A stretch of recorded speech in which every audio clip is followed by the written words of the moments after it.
When I first made my way through the Monogatari series, I quickly fell in love. The characters, the story, the dialogue, those were all incredibly written, and the visuals were unique and entrancing. But the series only got the title of my favorite on my second time through, when I was able to fully comprehend things and notice the foreshadowing. The little hints Nisio Isin dropped here and there and the way the anime portrayed them. Seeing those, I fell in love all over again.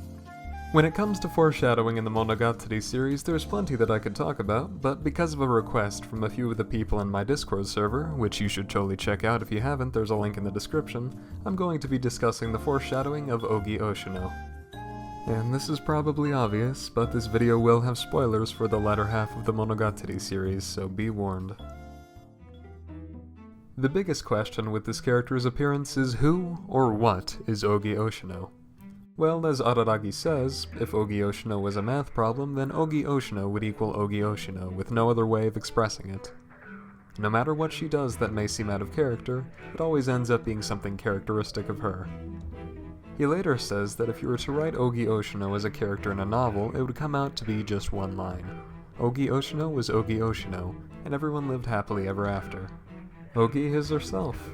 It's hard to explain what she does, but it's easy to explain why she does it. Simply because she is Ougi Oshino. Now, Ougi is introduced back near the beginning of the second season, at the start of the Mayoi Jiangshi arc.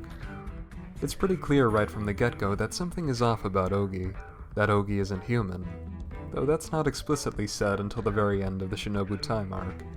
But that brings up the question once again, what is Ougi Oshino?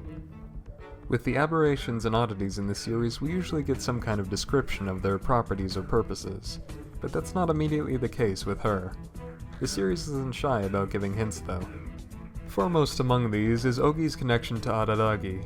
There's her famous line of, "I don't know anything, you're the one who knows," and in one of the episodes she calls out that it feels like she was born very recently, that everything before her entering high school is like a void. It doesn't exist. The obvious thing being inferred here is that she only came into existence just before entering Naoetsu High School, but there's also a connection here to Araragi's fuzzy memories of his life as a child and in middle school. I also just want to point attention to that scene with Ougi as Araragi's shadow, and how she seems to know a lot about him, bringing up things that he himself has forgotten. I'm not entirely sure if it has anything to do with my earlier points exactly, but as Ougi Oshino was being introduced, there were a lot of connections between her and clocks, and time. In her first appearance, she talks about how the stoplights are timed at an intersection. When she talks with Nanako, time seems to accelerate, with part of it being forgotten until later. The clock freezes during her first experience with Araragi, and quite a few clocks are shown during the scene in Sadachi's old house. In my opinion, this could be even more foreshadowing of Ougi's nature as an aspect of Araragi. I know she's more of a manifestation of Araragi's desire to criticize himself, but Nanako's forgetfulness in the scene where they talk, and her bringing Araragi's old memories to the surface, helps show a sort of connection between the two. Also, I will always think of Ougi as a girl. I'm only into girls, and I like her, so you cannot convince me otherwise.